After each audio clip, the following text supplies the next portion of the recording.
മത്സ്യത്തൊഴിലാളികൾ മാത്രം വന്നിരുന്ന ഒരു വിജനമായ ബീച്ചാണ് കേട്ടോ ഇത്. ഇന്ന് സഞ്ചാരികളുടെ ഇഷ്ട സ്പോട്ടായിട്ട് ഈ ഒരു ബീച്ച് മാറിയിട്ടുണ്ട്. മാത്രമല്ല ഇപ്പോൾ ഈ ബീച്ച് ലോകോത്തര നിലവാരത്തിലേക്ക് എത്തിയിട്ടുണ്ട് കേട്ടോ. ഞാനിപ്പോൾ ഉള്ളത് കോഴിക്കോടിനടുത്തുള്ള ചാലിയം ബീച്ചിലാണ്. ഇന്ന് സഞ്ചാരികളുടെ ഇഷ്ട സ്പോട്ടാണ് കേട്ടോ ഈ ഒരു ബീച്ച്. അതിലൊരുപാട് കാരണങ്ങളുണ്ട്, അതൊക്കെ നമുക്ക് ഈ വീഡിയോയിലൂടെ കാണാം കേട്ടോ. അപ്പോൾ വീഡിയോ സ്കിപ്പ് ചെയ്യാതെ കാണണം. ചാലിയം ബീച്ചിൻ്റെ കടൽ തീരം ഇങ്ങനെ കേട്ടോ.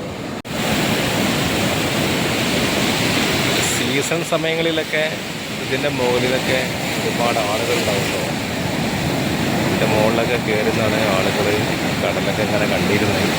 പിന്നെ ഈ ബീച്ചിലേക്ക് സഞ്ചാരികളെ ആകർഷിക്കുന്ന മറ്റൊരു പ്രധാനപ്പെട്ട കാര്യം എന്ന് പറയുന്നത് ഇതുപോലത്തെ കുടിലുകളാട്ടോ.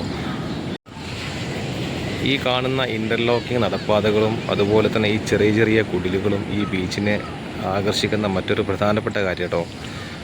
യഥാ കാണുന്ന ആ അറ്റം വരെ നമുക്കിതുപോലത്തെ ചെറിയ ചെറിയ കുടിലുകൾ കാണാം. ഇത് ഓരോ ഷോപ്പുകളാട്ടോ. ഈ വെള്ളം അങ്ങനെയുള്ള ചായ കിട്ടുന്ന ഓരോ ഷോപ്പുകളാണിത്. ഈ ചാലിയം ബീച്ചിൻ്റെ മറ്റൊരു പ്രത്യേകതയാണിത്. ആ കാണുന്നത് ലൈറ്റ് ഹൗസ് ആട്ടോ.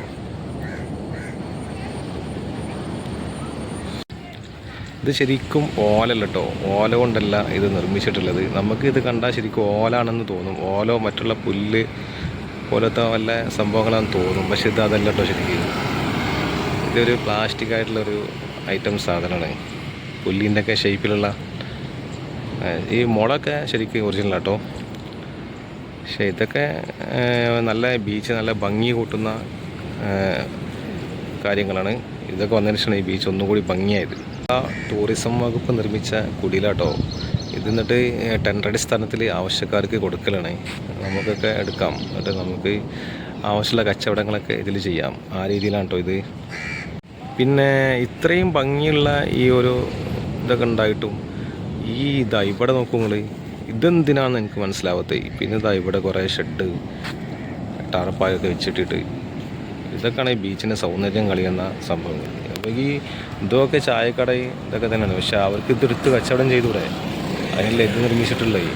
നമ്മളീ കണ്ട ഈ കുടിലൊക്കെ ഉണ്ടല്ലോ, ഈ കാണുന്ന കുടിലുകളൊക്കെ ഇപ്പോൾ നിലവിലിത് ഊരാളുങ്കൽ എന്ന് പറഞ്ഞ ഈ കൺസ്ട്രക്ഷൻ കമ്പനി ഉണ്ട്. നമ്മുടെ കേരളത്തിലെ ഒട്ടുമിക്ക റോഡുകളുടെ വർക്കൊക്കെ അവരാണ് എടുക്കൽ.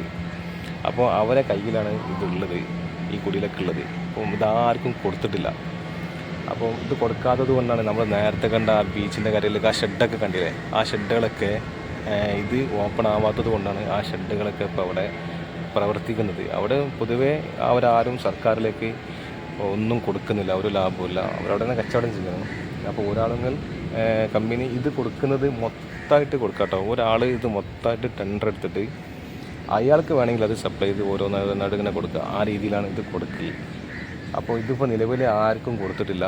അതുകൊണ്ടാണ് ആ കടകളൊക്കെ അവിടെ ഉള്ളത്. അപ്പോൾ ഇത് കൊടുത്ത് ഇതിൻ്റെ ടെൻഡറൊക്കെ കഴിഞ്ഞ് ആരെങ്കിലും എടുക്കുന്ന സമയത്ത് ആ കടകളൊക്കെ അവിടുന്ന് നമ്മൾ കണ്ട ആ കടകളൊക്കെ ആ ഷെഡുകളൊക്കെ അവിടുന്ന് പൊളിച്ച് മാറ്റി കൊടുക്കണം. അങ്ങനെയാണ് ഇതിൻ്റെ ഡീറ്റെയിൽസ് കേട്ടോ. അപ്പോൾ എനിക്ക് ആ വിവരങ്ങളൊക്കെ ചോദിച്ചറിഞ്ഞതാണ് ഞാൻ സെക്യൂരിറ്റി ഗാർഡിനോടിരിക്കുന്നത്. അദ്ദേഹത്തോട് ചോദിച്ചറിഞ്ഞാണ്. ഇത് ചാലിയം കോട്ടൻ്റെ മാപ്പാട്ടോ. ഇവിടെ ഒരു കോട്ട ഉണ്ടായിരുന്നു, ചാലിയം കോട്ട, അതിൻ്റെ മാപ്പാണിത്. പിന്നെ ഈ ബീച്ച് ഇങ്ങനെ ഭംഗി കൂട്ടിക്കൊണ്ടിരിക്കട്ടോ. അതിൻ്റെ വർക്കുകളൊക്കെ ഇവിടെ നടക്കുന്നുണ്ട്. പിന്നെ ഇവിടെ ഒരു ബോട്ട്, ഓഷ്യൻ സഫാരി എന്ന് പറഞ്ഞിട്ടൊരു ബോട്ട് കാണുന്നുണ്ട്. ഇതൊക്കെ നിലവിൽ സർവീസ് നടത്തുന്ന ബോട്ടാട്ടോ. നമുക്ക് ഇങ്ങനെ പോയിട്ട് ആ കടലിൻ്റെ ആ അറ്റം വരെ നമുക്ക് പോകാൻ കഴിയും.